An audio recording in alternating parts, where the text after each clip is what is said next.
So about a year ago, I had a reoccurring dream. I would dream that I was walking through the forest with a guide, and the guide would bend over and he'd pluck a flower out of the ground and he'd say, "This is poison." He then would point clear across the forest at another plant and he'd say, "But there's the antidote. There's the remedy to this poison." He then shared with me a very simple truth. He said, in nature, wherever there is a poison, the remedy often grows nearby. Now, this is true in nature. Wherever there is a poison, the antidote or the remedy often does grow in the same environment. Now, I believe this to be true in our minds as well. So wherever we have a negativity or a poison in our minds, the antidote can often be found nearby. But the human mind is far more difficult to navigate than the forest, especially without the proper tools and especially without the proper guide. Around the same time, about a year ago, I began to see a hypnosis client. We'll call him Martin. Now, Martin was a compulsive spender. So as soon as he got any money, even if he had debts and bills to pay, he would just spend it immediately. Now, Martin had been seeing a therapist consistently for years on this issue, to no relievement. Now, Martin's spending problem stemmed from a limiting belief, a negative belief, a belief which told him he did not deserve that money. So as soon as he got it, he spent it. Now, we all have beliefs like this. We believe we can't change. We believe we can't accomplish a goal or learn a new skill. And these negative beliefs manifest themselves into negative habits. Habits like giving up before we even try, or fearing failure so much we never even try. These are our poisons. But the antidote is nearby. Most just never bother to look. But in order to understand how to overcome these negative beliefs, we must first understand what forms our beliefs. This is what I've found. What you focus on influences what you believe, and what you believe influences your reality. All of our realities are completely subjective. They're influenced by what we choose to see in the world. So if I were to ask every single one of you, every day for a year, to make a list of everything in your life that made you unhappy, that made you depressed, that made you miserable, and I asked you at the end of that year what you believe the quality of your life to be, most of you would say terrible. And of course you would, because all you're doing is focusing on the terrible, beginning to believe the terrible, and your reality will manifest in that way. So our beliefs are also our habits. So what you focus on turns into your beliefs, and what you believe turns into your habits, and what your habits are turns into your reality. So in this way, our realities are entirely under our control.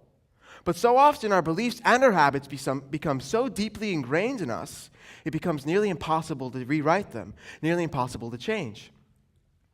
This is where I believe hypnosis can come in.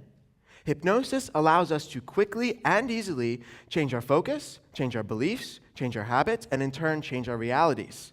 Hypnosis allows our realities to work like clay in our hands, to mold, to fit any mold that we wish to see. It's an incredible space. But what is hypnosis even? How does it work? I'm glad you asked. Hypnosis is an altered state of consciousness.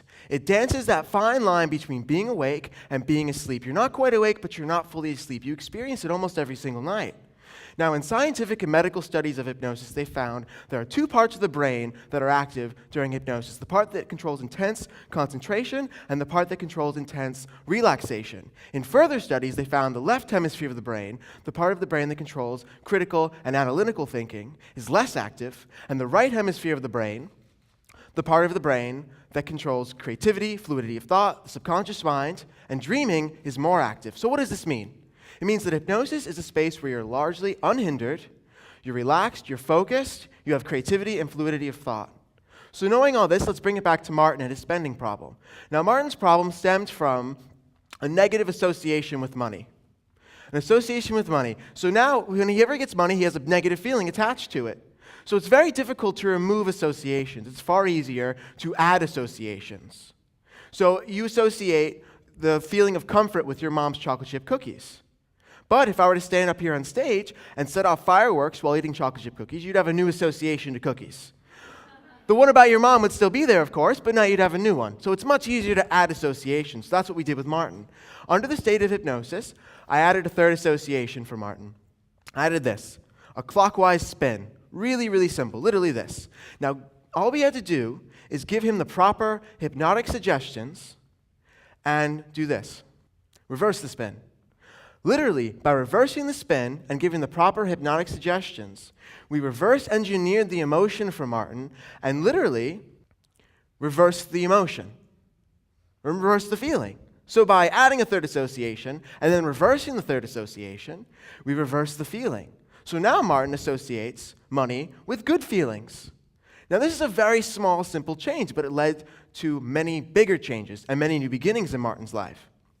This is a very profoundly simple but incredibly effective technique, but it's just the tip of the iceberg with hypnosis. We're all taught from such a young age that our minds are too complex, too convoluted to navigate, but that simply isn't true. Hypnosis allows our minds to be simple, open, and adjustable. Hypnosis allows us and gives us the proper tools, the psychological Swiss Army knife, to not only survive, but to navigate the forest of our mind and find the remedies to our own poisons.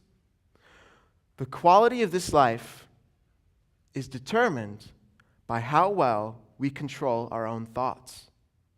I implore you to not only understand, but to know that any negative belief or habit or state of being that you may be in, it can be completely changed. It can be overcome utilizing the powers of your own mind. All you need to do is find the proper tools and the proper guide.